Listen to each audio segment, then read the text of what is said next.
Hello friends, welcome to our channel. आज मु नहीं आसी जमीक आपण कही किसी क्वेश्चन 30टी इम्पोर्टाट क्वेश्चन जहाँफल कि आपण मैंने जानीपर जे कौ माने कौ टॉपिक रु केतोटी क्वेश्चन रोचे आ कौन कौन क्वेश्चन रे आसूची। तो आम एमती कंटेंट सहित आपण मानक 30 लेखाएं सिलेक्टिव क्वेश्चन दबू जहाँफल कि आपण ओटीए जदि प्रिपेयर करुवे तो हेल्पफुल हो पारे। आउ कौ पार्ट रे आपण को डीपली पढ़ार अच्छी कौटी लाइटली पढ़ार अच्छी जानीपर। तो आसतु देखा फास्ट क्वेश्चन कौन कही। फास्ट क्वेश्चन कही जे adolescence is marked by development of the faculty of dash।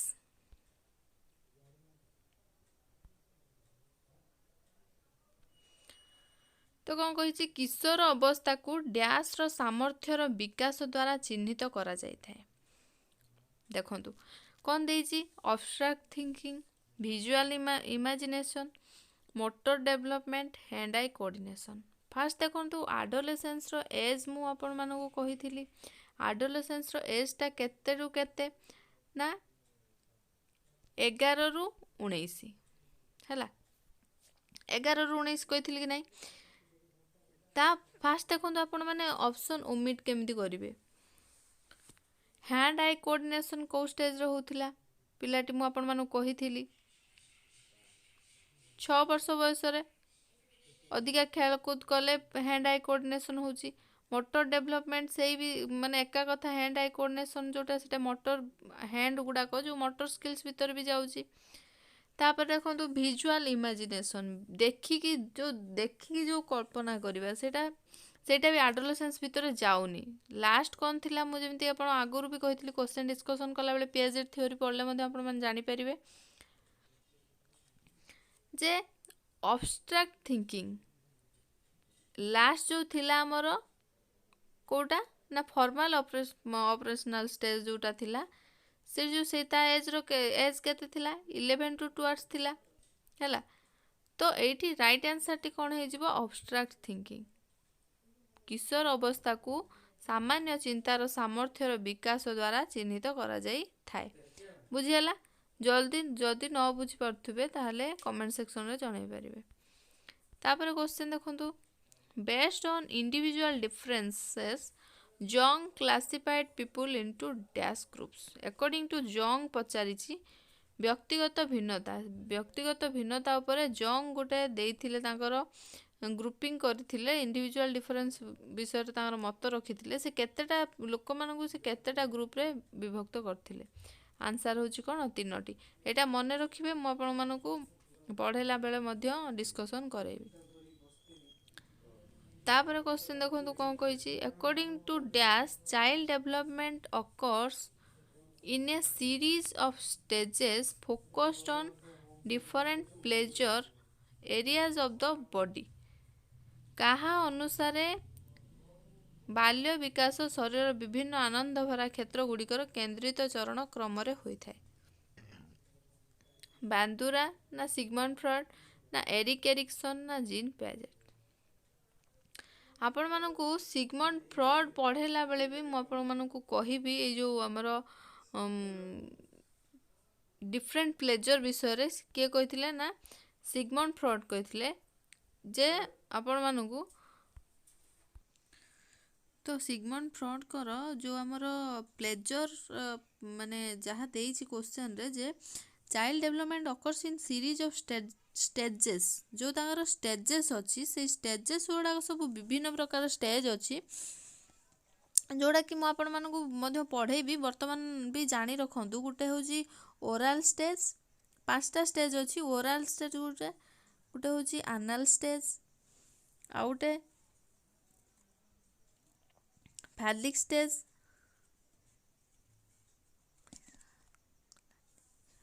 गुटे होची कोन फैलिक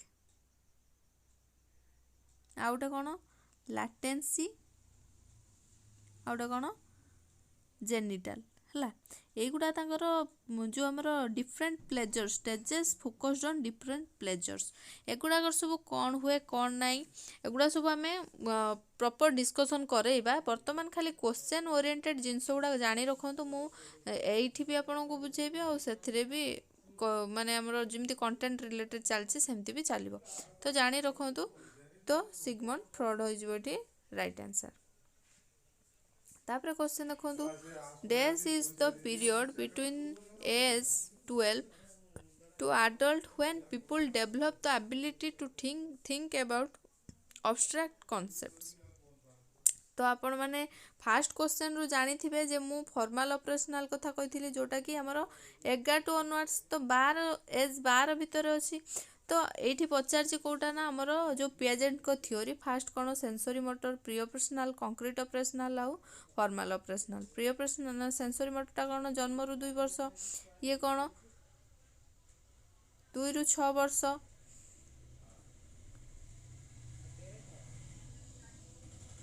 ତାପରେ କଂକ୍ରିଟ୍ ଅପରେସନାଲଟା କ'ଣ 7 ରୁ 11 ଆଉ ଫର୍ମାଲ ଅପରେସନଟା କ'ଣ 11 ରୁ ଅନୱାର୍ଡସ୍।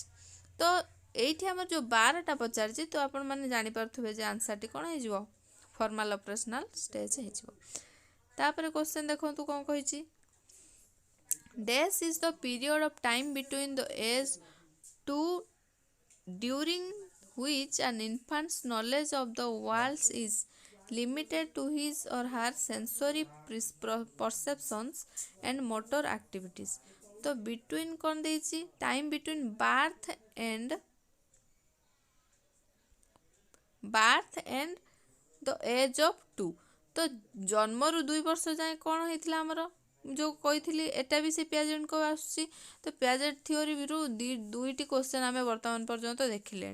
जदि फास्ट भी लिंक करिया 3टी क्वेश्चन हो, तो आपण मैंने जानीपारे पियाजेंट थियोरीटा केते इंपोर्टेंट रोचे। तो आंसर टी कौन हो, जन्मरू 2 वर्ष कौन ना सेंसरी मोटर स्टेज। तापर क्वेश्चन देखो कौन कही, the transition between childhood and adulthood, a stressful period of life characterized by discernible physical, mental, emotional, social and behavioral changes is known as। तो देखंतु मु आपण मानकु जो ग्रोथ एंड डेवलपमेंट बुझेइथिली, एडोलेसेंस कथा बुझेइथिली जोटा कि age of stress and strain कथा कहिथिली और ट्रांजिशनल पीरियड बोली कहिथिली। तो आंसर टी कोन हे जिवो एडोलेसेंस हला। तो आंसर टी कोन हे जिवो 3 नंबर हे जिवो एडोलेसेंस। तापर क्वेश्चन देखंतु, who propose the socio cultural theory of learning. तो सोसाइटी विषय किए कहिथिले, भाइगोर्स्की। एटा मन रखिथिबे, एटा मोस्ट इंपोर्टेंट जिनसटे। सोसाइटी आउटे कोन कल्चर आउटे कोन लैंग्वेज, ए तीनटा कथा जोठी पड़थिबो सेठी आपण भाइगोर्स्की ही मारिबे। भाइगोर्स्की भी आम भल से पढ़ा। भाइगोर्स्कीर ये गोटे क्वेश्चन आसला देखिले, पियाजेंट 3 ରୁ 4टा क्वेश्चन आसला। तो जानीपे कौ माने टॉपिक रु केतोटी क्वेश्चन आसुची। तापर क्वेश्चन देखंतु, socially adolescence consist in shifts from dependency to dash. तो एडोलेसेंस टा डिपेंडेंसी टू को कहा उपरे निर्भर करूची, ऑटोनॉमी हैला। तो देखंतु एडोलेसेंस टा को shifts from dependency to, answer टा कौन है जीवो ऑटोनॉमी हैला। स्वराज्य हैला, निर्भरतार स्वराज्य। एटा हमर एरिक एरिक्सन रु माने निहाती भाबरे जिनसटी जानि परिबे ऑटोनॉमी विषय रे। और एडोलेसेंस रु भी जानि परिबे जे डिपेंडेंसी टू ऑटोनॉमी माने कोन निज ऊपर को माने कहा पर डिपेंड करिबा करूथाए पिलाटी। एडोलेसेंस एज रो से डिपेंड करूथिबारु निजे जिनसटा करिबा पर्यंत सेटा होची कोन एडोलेसेंस रो जीवो। तो ऑटोनॉमी हिजबो एठी राइट आंसर। तापर क्वेश्चन देखंतु, dash suggested that parents, care givers, peers and the culture at large were responsible for developing higher order functions। तो आंसर कौन हम, एरिक एरिक्सन ना अल्बर्ट बांदुरा ना लेव भाइगोर्स्की ना जीन पियाजेट। एगुड़ा मन रखा पड़ो। ଯେ ଆମର ଏଇ କଲଚର କଥା ମୁଁ ଆପଣମାନଙ୍କୁ କହିଥିଲି ଭାଇଗୋର୍ସ୍କିରୁ 2ଟି କ୍ୱେଶ୍ଚନ୍ ଆସିଲାଣି ଏପର୍ଯ୍ୟନ୍ତ ଜାଣିପାରୁଥିବେ ଯେ ଏଇ ଦେଖନ୍ତୁ କଲଚର କଥା କହିଛି ତ ମୁଁ କଲଚର କଥା କହିଥିଲେ କଲଚର ଲାଙ୍ଗୁଏଜ ଆଉ ସୋସାଇଟି କଥା କହିଥିଲେ ସୋସିଆଲ କଥା କହିଥିଲେ କୋଉଟା ମାରିବେ ନା ଆମର ଭାଇଗୋର୍ସ୍କି ହେଇଯିବ ରାଇଟ୍ ଆନ୍ସର। ତ ଭାଇଗୋର୍ସ୍କି ଏଇ ଯେଉଁ ଆମର ଦେଇଛି ଯେଉଁ କଥାଟା କହିଥିଲେ ଯେ ମାତା ପିତା ସେବା କରୁଥିବା ବ୍ୟକ୍ତି ସହକର୍ମୀ ଓ ବଡ଼ ସ୍ତରରେ ସଂସ୍କୃତି ଉଚ୍ଚ ଆଦେଶ କାର୍ଯ୍ୟଗୁଡ଼ିକୁ ବିକଶିତ କରିବା ପାଇଁ ଦାୟୀ ଅଟନ୍ତି। ବୁଝିହେଲା। ତାପରେ କ୍ୱେଶ୍ଚନ୍ ଦେଖନ୍ତୁ the government of India in the national youth policy defines adolescence age ଡେସ୍ ଇୟର୍ସ। ତ ଏଇଟା ଗୋଟେ ପଚାରିଛି ମାନେ ଗୋଟେ ଷ୍ଟାଟିକ୍ କ୍ୱେଶ୍ଚନଟିଏ ଯେ ଭାରତ ସରକାର ରାଷ୍ଟ୍ରୀୟ ଯୁବନୀତିରେ କିଶୋରମାନଙ୍କୁ ଡେସ୍ ବର୍ଷ ରୂପରେ ପରିଭାଷିତ କରିଥାଏ। କୋଉଟା ନା 13ରୁ 19 ବର୍ଷ ହେଇଯିବ ରାଇଟ୍ ଆନ୍ସର ଏଠି। ବୁଝିହେଲା। ଯେମିତିକି ଆପଣମାନେ ଜାଣୁଥିବେ ଯେ ଗଭର୍ଣ୍ଣମେଣ୍ଟ ଅଫ୍ ଇଣ୍ଡିଆ କଥା କହିଛି ଆହୁରି ଆମର ଯଦି ଆମେ ଜାଣିବା ଯେ କାହା ଉପରେ ନା ଆମର ଆଡୋଲେସେନ୍ସ ଯେଉଁ ପଢ଼ିଥିଲେ ଆମେ 11ରୁ 19 କଥା ବି କୁହାଯାଇଛି। WHO ଅଣ୍ଡରରେ ବି ଗୋଟେ କଥା କୁହାଯାଇଛି। ଆଉ ଆମର ଫର୍ମାଲ ଅପରେସନାଲ ଯେଉଁଟାକି ଆମେ ପାଖାପାଖି ଧରୁଛନ୍ତି କେଉଁଟା ଆମର ଆଡୋଲେସେନ୍ସ ପିରିୟଡ଼କୁ ସେଟା ବି 11ରୁ ହିଁ ଷ୍ଟାର୍ଟ ହେଇଛି। ବୁଝିହେଲା। ତ ଆନ୍ସରଟି ଏଠି ଗଭର୍ଣ୍ଣମେଣ୍ଟ ଅଫ୍ ଇଣ୍ଡିଆ କଥା ଯେହେତୁ କହିଛି ଆନ୍ସରଟି କ'ଣ ହେଇଯିବ 13ରୁ 19। ତାପରେ କ୍ୱେଶ୍ଚନ୍ ଦେଖନ୍ତୁ ଡେସ୍ are those that occurs automatically and reflexively such as pulling your hands back from a hot stove or jerking your leg when the doctor taps on your knee। ତ କୋଉଟା ହେଉଛି ୟା ଭିତରୁ ହବ ଅପରେଣ୍ଟ ବିହେଭିଅର ରେସ୍ପଣ୍ଡେଣ୍ଟ ବିହେଭିଅର ନା ଇମିଟେସନ୍ସ ନା ଅବଜରଭେସନ୍ସ। ତ ଆପଣମାନେ ଜାଣୁଥିବେ ଯେ କେତେବେଳେ ଆମେ ଅନୁଭବ କରନ୍ତି ଯେ ନିଜ ହାତକୁ କେଉଁ ବ୍ୟବହାର ଦ୍ୱାରା ଆମେ ଜାଣିପାରନ୍ତି ଯେ ଏହା ଭିତରୁ କେଉଁ ବ୍ୟବହାର ହେବ ଯାହାଫଳରେ କି ଆମେ ଜାଣିପାରନ୍ତି ଯେ ଷ୍ଟୋଭଟା ହାତକୁ ଗରମ ଷ୍ଟୋଭ୍ ପାଖରେ ହାତଟା ଲାଗିଲେ ଗରମ ଷ୍ଟୋଭରୁ ଟାଣି ଆଣିବା ହାତଟା ଗରମ ଲାଗିଲେ ଷ୍ଟୋଭ୍ ପାଖରୁ କ'ଣ କରିବା ଟାଣି ଆଣିବା। ଆଉ ଡାକ୍ତର କ'ଣ ଆପଣଙ୍କ ଆଣ୍ଠୁରେ ଟ୍ୟାପ୍ କରିବା ସମୟରେ ଆଣ୍ଠୁ ମୋଡ଼ିବା ଏଇଟା କ'ଣ ହେଇଯିବ ରାଇଟ୍ ଆନ୍ସର ନା ଏଇଠି ଆମେ ରେସ୍ପଣ୍ଡ କରୁଛନ୍ତି ଗୋଟେ ଜିନିଷକୁ ଆମକୁ କଷ୍ଟ ହେଲା ଆମେ ପ୍ରତିକ୍ରିୟା ଦେଉଛନ୍ତି ପ୍ରତିକ୍ରିୟାଶୀଳ ବ୍ୟବହାର ହେଇଯିବ ଏଇଠି ରାଇଟ୍ ଆନ୍ସର। ବୁଝିହେଲା। ତାପରେ କ୍ୱେଶ୍ଚନ୍ ଦେଖନ୍ତୁ asking a student to run around the school playground for coming late to school is an example of dash. ତ କ'ଣ ହେଇଯିବ ଏଠି ନା ଜଣେ ଛାତ୍ର ସ୍କୁଲରେ ବିଳମ୍ବରେ ଆସିବା ଯୋଗୁଁ ସ୍କୁଲର ଖେଳ ପଡ଼ିଆ ଚାରିପାଖରେ ଦୌଡ଼ିବା ପାଇଁ କୁହାଯିବା ଡେସ୍ର ଏକ ଉଦାହରଣ ଅଟେ। Negative punishment positive punishment negative reinforcement ନା ପଜିଟିଭ୍ ରିଇନଫୋର୍ସମେଣ୍ଟ ଏଇଟା 4 ପ୍ରକାର ଅଛି।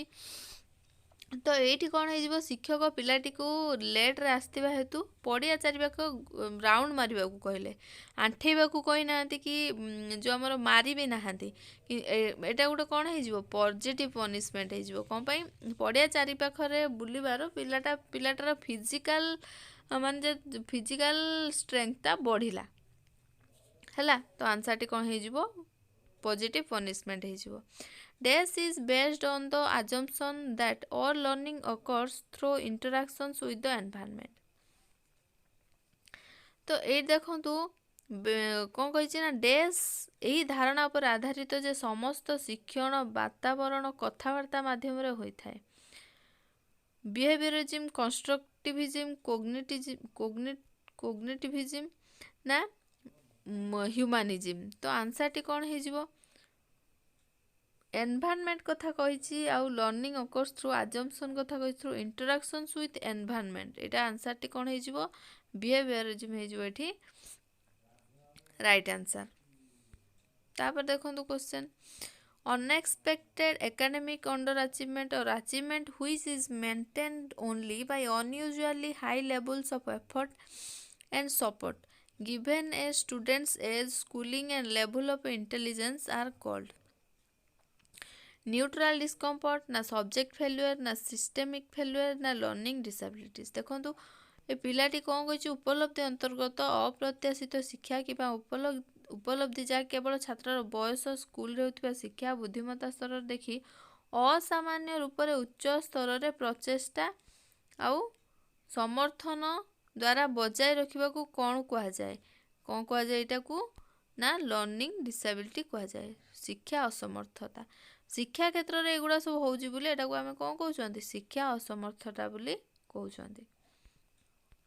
ତାପରେ କ୍ୱେଶ୍ଚନ୍ ଦେଖନ୍ତୁ, a disorder which is usually characterized by a significant discrepancy between higher verbal skills and weaker motor, visual, spatial and social skill। Answer कौन? attention deficit, non verbal learning disability ना। एटा देखो आपण मानकर टोटाली आमर जो CWSN हो जो डिसाबिलिटीज सब अच्छी से दी तीन क्वेश्चन निहाती भाव आसूँ। तो ये कौन हो नॉन भर्बाल हो राइट आंसर, जोटा कि आपण मैंने क्वेश्चन रू थ्रो भी जानीपे से एक विकार जहाँकि साधारणतः उच्च मौखिक मौखिक माने भर्बाल जानते कौशल बा दुर्बल मोटर दृश्य स्थानिक सामाजिक कौशल भितर एक महत्वपूर्ण भिन्नतार विशेषत्व सीटा हूँ कौन? नॉन भर्बाल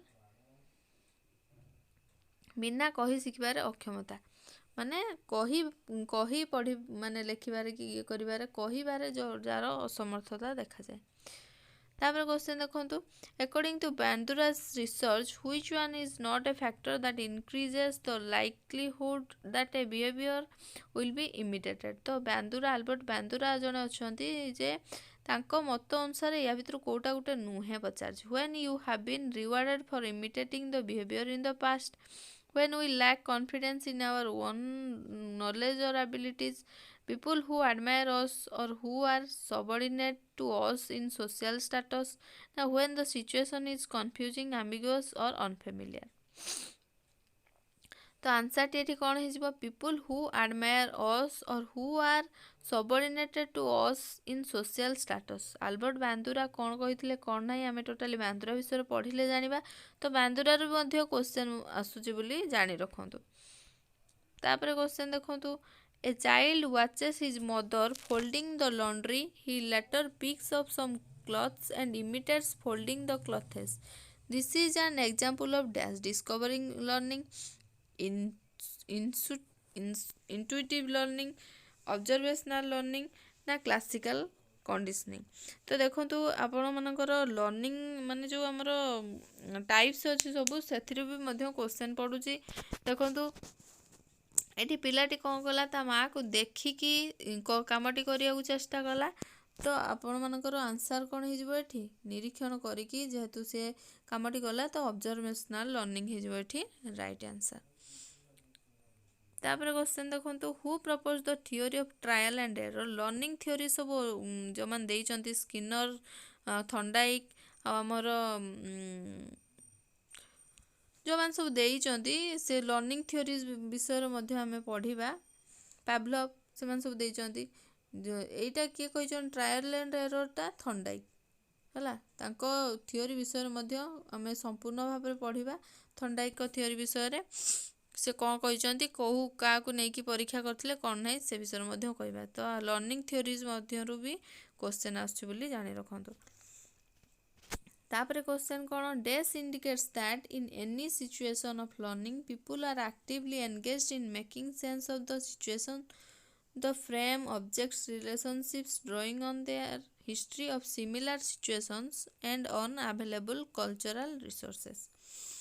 तो ये कौन डैश संकेत दे था जे शिक्षार कौन स्थिति रे फ्रेम वस्तु संबंध समान परिस्थिति गुड़िक निजर इतिहास उपर ध्यान आकर्षण उपलब्ध सांस्कृतिक संबल उपर लोक माने सक्रिय रूपे स्थिति रे बुझामणा को बजाय रखिबार लगी था। यहाँ क्या आमर इंडिकेट करुच्ची? निर्माण रूप से शिक्षा ना अर्थ बनाइबार रूप शिक्षा ना रचना शिक्षा ना रचनात्मक शिक्षा। तो यहाँ राइट आंसर टी कौन हो? लर्निंग एज मीनिंग मेकिंग हो राइट आंसर टी।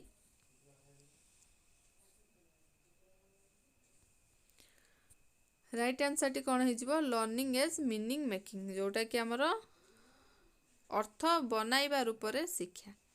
तापर क्वेश्चन देखो, according to which approach the role of the learner is conceived as one of building and transforming knowledge, humanistic, cognitivist ना बिहेवियरिस्ट ना constructivist. तो answer टी हो constructivist. जे या भितर मध्य आपण दुईटी क्वेश्चन देखि सारे, दुईटी क्वेश्चन एमती ही पड़ुची। Role of learner concept building कथा ट्रांसफॉर्मिंग नॉलेज कथा देछि, तो आंसर टी सेट पई हे गेला कोन रचनावादी बा constructivist. Who popularise the project method of teaching, तो एटा मन रखिया पड़िबो। प्रोजेक्ट मेथड जे कोनोसी मेथड रो भी क्वेश्चन पचारुची। ऑब्जर्वेशनल लर्निंग भी मध्य पचारथिला, आपण मन जानि परथुवे। सेंती प्रोजेक्ट मेथड रो किए हम जो प्रपोज करथिले सेटा किए ना विलियम किलपैट्रिक हेजिबो एठी राइट आंसर। एटा मन रखिया को पड़िबो। तापर कोन dash is a list of plan learning experiences offered to the students under the direction of the school, learning objective, learning outcome, curriculum ना सिलेबस। डेस स्कूल रो निर्देशन रे छात्र मानक दिया जाइथिबा योजनाबद्ध शिक्षण अनुभव रे एक सूची अटे। तो एठी कोन हेजिबो राइट आंसर करिकुलम, पाठ्यसूची। पाठ्यसूची रो स्कूल रो निर्देशन रे छात्र मानक दिया जाइथिबा योजनाबद्ध शिक्षण अनुभव रो एक सूची अटे। तापर कौन क्वेश्चन रही, and dash is designed to determine a student's potential for success in a certain area to help them determine which types of career they might be best suited for. Achievement test, aptitude test, intelligence test ना auditory test. एक desk को एक निश्चित क्षेत्र में सफलता पाई एक छात्रर क्षमता को निर्धारण करिबारे साहाय्य करिया पाई डिजाइन करा जायथिला, जहाँ पाई यह निर्धारित करा जाय परिबो जे केउ प्रकार कैरियर सबुठारु उपयुक्त होई पारे। तो आंसर टी एठी कोन हेजिबो, स्टूडेंट्स पोटेंशियल कथा पचारिछि for success in a certain area. तो आंसर टी कोन हेजिबो, एप्टीट्यूड टेस्ट, व्यवहार परीक्षा होछि एठी राइट आंसर हेजिबो। ए टेस्ट मध्य हमर जो लर्निंग एंड असेसमेंट एथिरु मध्य क्वेश्चन आसुछि बोली आपण जानि सारिबे। तापर in which of the this approaches students receive information transmitted from teachers और other sources of information and memorise them. तो एटा कोन हेजिबो, को निम्न दिया मतलब केउं दृष्टिकोण छात्र माने शिक्षक किंबा अन्य स्रोत ठारो पठाई जाइथिबा सूचना गुडी को प्राप्त करथांती और सेमानकु मने रखथांती। तो सेमाने जो हमर सब विभिन्न प्रकार अप्रोच अछि सेतिर मध्ये क्वेश्चन आछि। तो एठी कोन हेजिबो right answer, teacher centre. Teacher मानक द्वारा पिला माने जानले, पिला माने निजे करिकि किछि जानि नांती। तो आंसर टी कोन हेजिबो, टीचर सेंटर। तापरे in which one of these approaches students learn through experiences and reflections on learning tasks, make meaning and construct knowledge, thereby gaining conceptual clarity। तो एमाने कौन करचंती ना रिफ्लेक्शन को माने निजे एक्सपीरियंस करी कि जिनस जानुचंती आउ सेटा मीनिंग मेकिंग करूचंती। मेकिंग होची को निजे माने जानि पारुचंती से जिनसटा को आ कौन करचंती ना नॉलेज कंस्ट्रक्ट करि पारुचंती। सेटा को अंडर रे जीवो, सेटा होची लर्नर सेंटर्ड अप्रोच हे जीवो राइट आंसर। बुझिले, एमती दुईटा क्वेश्चन आसलानी आपण मन जानि पारथुबे। Dash is a democratic method involving students participation to consider various facts about the topic under consideration, which stimulates students thinking process to analyze and present their ideas and facts clearly and fluently। तो answer टी discussion, group discussion हे जिवो right answer.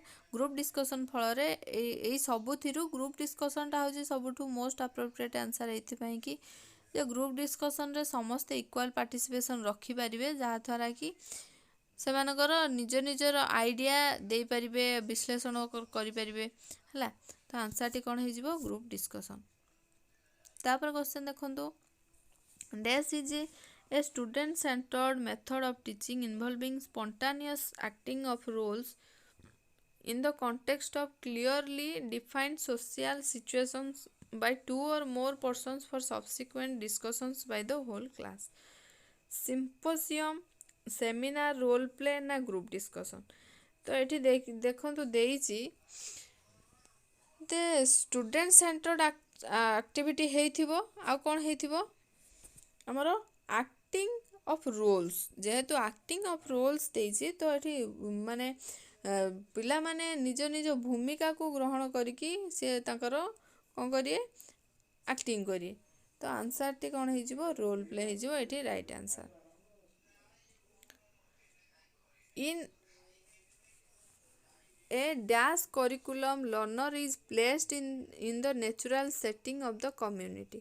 Competence based ना experience based ना subject oriented ना learner oriented। तो ଏଇ ଟାଇପ୍ର क्वेश्चन ତିନୋଟି ଆସିଲାଣି ଆପଣମାନେ ଜାଣିପାରୁଥିବେ। ଗୋଟେ କଥା ପଚାରିଲା ଟିଚର ସେଣ୍ଟର୍ଡ, ଗୋଟେ କଥା ପଚାରିଲା ଲର୍ନର ସେଣ୍ଟର୍ଡ, ଆଉ ଏଇଠି କ'ଣ ପଚାରିଲା କରିକୁଲମ୍ କଥା ପଚାରିଲା। Curriculum learner is placed in the natural setting of the community. ତ ଏକ ଡେସ୍ ପାଠ୍ୟକ୍ରମରେ ଶିଖୁଥିବା ବ୍ୟକ୍ତି ସମାଜର ପ୍ରାକୃତିକ ସେଟିଂରେ ରଖାଯାଇଥାଏ। ତ ଏଠି କ'ଣ ହେଇଯିବ ରାଇଟ୍ ଆନ୍ସର ନା ଏକ୍ସପିରିଏନ୍ସ ବେସ୍ଡ କରିକୁଲମ୍ ହେଇଯିବ ରାଇଟ୍ ଆନ୍ସର। ଅନୁଭବ ଆଧାରିତ ପାଠ୍ୟକ୍ରମ ଯେଉଁଟାକି ରହିଛି ଆନ୍ସର। ତାପରେ when a teacher constantly makes decisions about teaching material and methods based on a number of factors which include the subject matter to be covered, the needs of the students and the overall goals to be achieved, the teacher performs a role as an dash। ତ ଏଇଠି ଦେଖନ୍ତୁ ଏଇଠି ଗୋଟେ ମୋଟିଭେସନରୁ question ଆସିଛି ଆମର। ତ ଆନ୍ସରଟି କ'ଣ ହେଇଯିବ ଟିଚରଟି ଏଠି କ'ଣ ହେଇଯିବ ଫ୍ୟାସିଲିଟେସନାଲ ଏକ୍ସପର୍ଟ। ଟିଚର ଜଣକ କ'ଣ କରିବେ ଇନଷ୍ଟ୍ରକ୍ସନ୍ ଦବାର ଏକ୍ସପର୍ଟ ହେଇଥିବେ ହେଲା। ତାପରେ ଲାଷ୍ଟ କ୍ୱେଶ୍ଚନ୍ ଦେଖନ୍ତୁ ଆଜିର dash mode of learning is activity based where the learner learns as a result of action process. ତ ଏଠି ଶିଖିବାର ଡ୍ୟାସ୍ ବିଧି କାର୍ଯ୍ୟ ଆଧାରିତ ଅଟେ। ସେଠାରେ ଶିଖୁଥିବା ବ୍ୟକ୍ତି କାର୍ଯ୍ୟ ପ୍ରକ୍ରିୟାର ପରିମାଣ ସ୍ୱରୂପ ଶିଖିଥାଏ। ତ ଆନ୍ସରଟି କ'ଣ ହେଇଯିବ ଏଠି ଏନ୍ଆକ୍ଟିଭ୍ ହେଇଯିବ ରାଇଟ୍ ଆନ୍ସର। ଏଇଟା କିଏ ଦେଇଥିଲେ ଆଉ ତାଙ୍କର କ'ଣ କ'ଣ ସବୁ ବିଭିନ୍ନ ପ୍ରକାର ଥିଲା ଏନ୍ଆକ୍ଟିଭ୍ ଆଇକନିକ୍ ଆଉ ସିମ୍ବଲିକ୍ ଥିଲା। ତ ଏଇ ଜିନିଷ ଗୁଡ଼ାକ ବିଷୟରେ ଆମେ କମ୍ପ୍ଲିଟଲି ଜାଣିବା ଯେତେବେଳେ ସେ ଥିଓରିଟି ପଢ଼ିବା। ତ ଆପଣମାନେ ଆଜି ଯେତେଟା ଆମର 30ଟା କ୍ୱେଶ୍ଚନ୍ ହେଲା କେଉଁ ଟପିକ୍ରୁ ପଡ଼ୁଛି କ'ଣ କହୁଛି କ'ଣ ନାହିଁ ଭଲ ଭାବରେ ଜାଣି ସାରିଥିବେ। ତ ଆମେ ଏମିତି କଣ୍ଟେଣ୍ଟ ପ୍ଲସ୍ ସିଲେକ୍ଟେଡ୍ କ୍ୱେଶ୍ଚନ୍ କିଛି ଡିସ୍କସନ୍ କରୁଥିବା ଯାହାଫଳରେ କି ଆପଣମାନେ ଇଣ୍ଟରାକ୍ସନ୍ ପାଇପାରୁଥିବେ କଣ୍ଟେଣ୍ଟ ସହିତ କ୍ୱେଶ୍ଚନ୍ର। ଯଦି ଭିଡ଼ିଓଟି ଭଲ ଲାଗୁଥାଏ ତାହେଲେ ଗୋଟେ ଲାଇକ୍ କରିବେ ଆଉ ଆପଣ ସାଙ୍ଗସାଥିମାନେ ଯଦି ପ୍ରିପାରେସନ୍ କରୁଥିବେ OTET ପାଇଁ ତାହେଲେ ସେମାନଙ୍କୁ ସେୟାର କରିଦେବେ। Thank you for watching.